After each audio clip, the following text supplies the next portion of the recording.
everybody. Our hearts are heavy, and the loss of Marty Clark from our program and university with such a tough battle last couple of years. He's such a fighter and prayers for his family, and just really want to be there for them during this tough time. He's a very, very, very special person.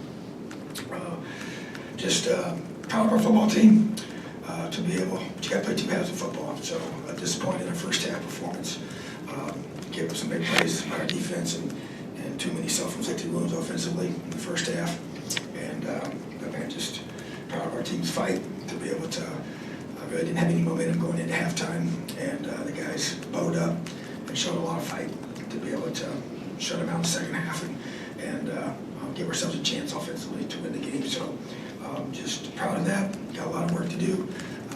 Got a young quarterback that obviously can make plays and is growing up, and so I have some growing pains with that. But at the same time, and you can see what he can become. So got to build our team around the positives and continue to battle and fight because this team has character, and we just got to get better. Questions? Zach in front, and Matt. No mics. No mics. All right. I guess David's first performance, I recognize second half statistically probably a little bit better than the first half, but just before you can watch film, just maybe what did you feel from him on the sideline? Was it fair to say maybe he grew into that game a little bit? Yeah, I think there's no question. You can see him growing up throughout it. There's things that happen that you don't always see, especially in the first half, just mistakes being young with the clock and different formations and checks and same guys in motion, things like that. But those will continue to get better and better. I just love the fact that he just makes plays, and he's able to create, extend plays, eyes downfield, finding receivers. Those are things you can't teach that. That's just instinctual things that he has. He's got a lot of confidence, a lot of moxie, and I've said from day one it's one of his strengths, and so those things are showing up. And we're just trying to find a way to move us down the field. We just got to, like I said, we got to play two halves of football. That's really the bottom line. Matt Weaver on the left and like this. Hey, Coach. I know it's more than about one play or but the fourth and goal at the 1 foot line. Yeah. You guys called a timeout. Hindsight's always 20/20, but what was the discussion on the sideline and just your thoughts on what you guys ran? And you could have, you're in a quarterback sneak or run, your base power play or whatever, and so we obviously chose to run, not to sneak, and so you obviously since it didn't work, you wanted to run the other one. We scored previously on the other one, so it didn't work, so obviously wish you would have done something else. I think that's how, we all would think the same exact way, but I don't second guess that. I mean, goodness, you gotta just execute. You got the ball on the 6-inch line, knock them off the football and go score. So I don't care what you call. If you run the football, now if you choose to do something that's got a little riskiness to it, you just, but we didn't execute it, obviously, and that's frustrating. But that's the one I'm sure everybody's going to focus on. But there's a lot of other variables leading up to that. But since the play didn't work, I wish we would have called something else. But I'm not going to. I love our coaches, love our team. We just got to keep battling. Mike Niz in front and Sammy. You mentioned not playing two halves. Did you know, kind of going into halftime, you feel like you need to get the spark with the onside call? That's something you get to the locker room and say, I know we got to do this? Or can you kind of take us through the process? And were you surprised you started slow today? Yeah, I was disappointed that we did. And we actually moved the ball. I thought we hurt ourselves offensively with self-inflicted mistakes. And then I thought defensively we just gave up some big plays. You can't do that, So that was the frustration for the first half. I didn't think we didn't defend the run very well in the first half either.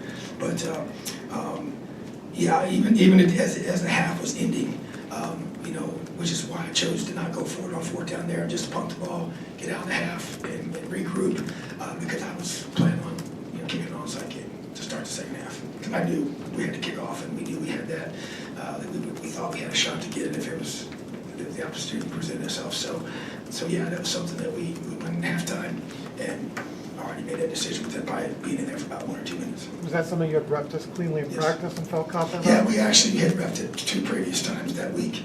And that's one of those deals where I have a situation with Casey. I say, if we're going to do something like that, I got to see her execute in practice. So if we hadn't done it well in practice, I wouldn't have called him. But he did. We were 2 for 2 in practice, so now we're 3 for 3. Sam on your right to Bob. Coach, the big plays were limited in the second half. What was the adjustment there in the defensive backfield to limit those? Well, high discipline.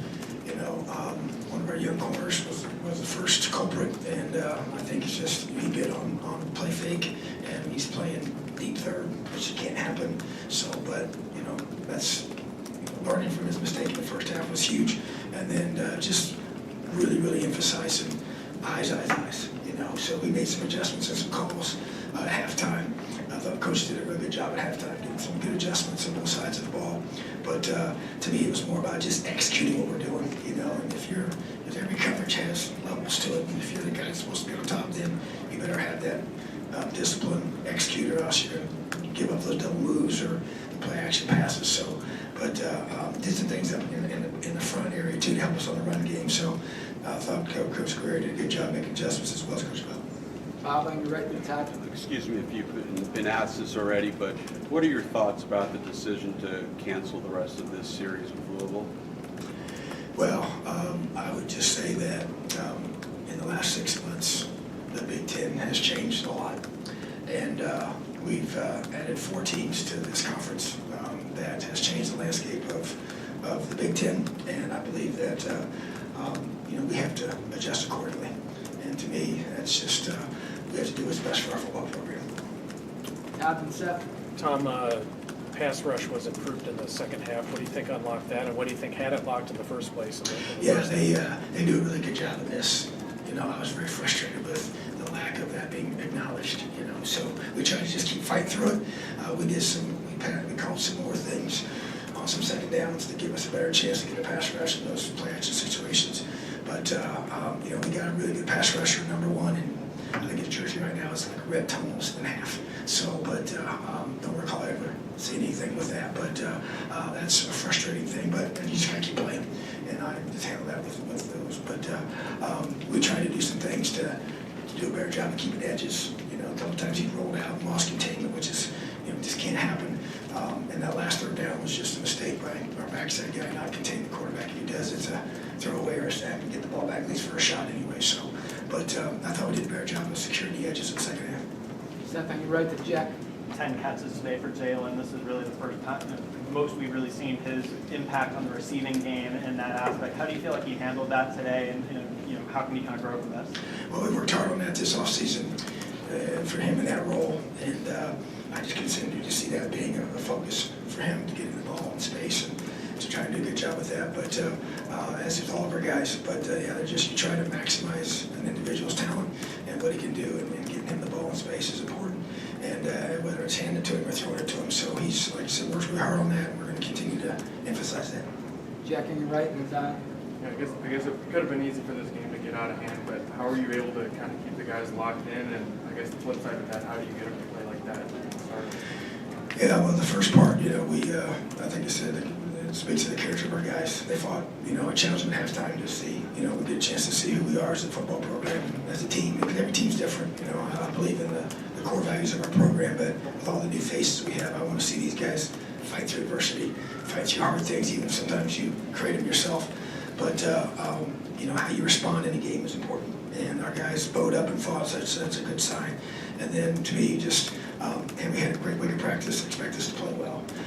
Disappointed that we didn't, sometimes it's schematic things that you give up, and then you could continue to do that. If they give it, some new looks or whatever, things that you didn't expect. But at the same time, I felt like we were ready. I just didn't think we didn't execute consistently on either side of the ball. There's some key situations, third downs on defense, and then just overall offensively in the first half to be able to finish those drives. We had some good drives. We just didn't finish those drives to at least try and get some field goals and not be down by 21 at halftime. So, but it's when you got a new group like we have, so many new faces, just for them to be able to battle through and fight to the finish was encouraging. We just got to play 4 quarters. Zion on your left, and Zach last one. Coach, in the first half, Louisville kind of got whatever they wanted in the run game. In the second half, you guys did a better job of stopping them with that. How did Aaron Casey, who played a big part of that, how is he and the rest of the linebacker core, how they kind of go together to stop the run? Yeah, so to me, we just some schematic adjustments at halftime, calling some different things, just to try to take away the things that they were doing well in the first half. A couple of us tackling, we missed a few tackles in the first half as well that you can't do. They got two good running backs, so it's a combination of schematic adjustments as well as our guys just wrapping up better, running their feet through contact. So Aaron Casey's obviously a huge part of that. he continues to play well. We just gotta, we just can't give up big plays, whether it's in the run game or the throw game, and especially in the pass game in the first half. But it starts up front. Got to stop the run and got to be able to react from there. Zach, last one. I guess just back on Taven, I think he's taken 1 sack through 3 games. I recognize he rotated a little bit in those first 2, but it felt, at least just watching, like he was good at sort of sliding away from pressure. Just again, how good is maybe his feel, or how much has his feel progressed in the pocket for you as a passer? Yeah, and I think that's hard to teach that. I think there's a lot of instinctual components to that. But a guy has a pocket presence to him that he can feel, as he knows where to step up to. And Coach Bell does a good job of teaching a lot of those things. But just from my experience, that the guy that has the ability to just feel it instinctually is pretty special. So he seems to have that, which is great, and takes some stress off the O-line as well, but not to be as perfect in those situations. But it's obviously important to keep it protected, and it's been a big objective for us to do that. So we're doing a solid job of that right now. We just got to continue to get better at it so we can give him clean pocket, because we obviously have receivers that can make plays, and there's several of them. We just got to continue to help him grow. So I think he's a very talented quarterback, and he's a really good football player. And I think, like you said before, he's only going to get better. All right, thanks, Tom. Appreciate you. Have a great day, Leo.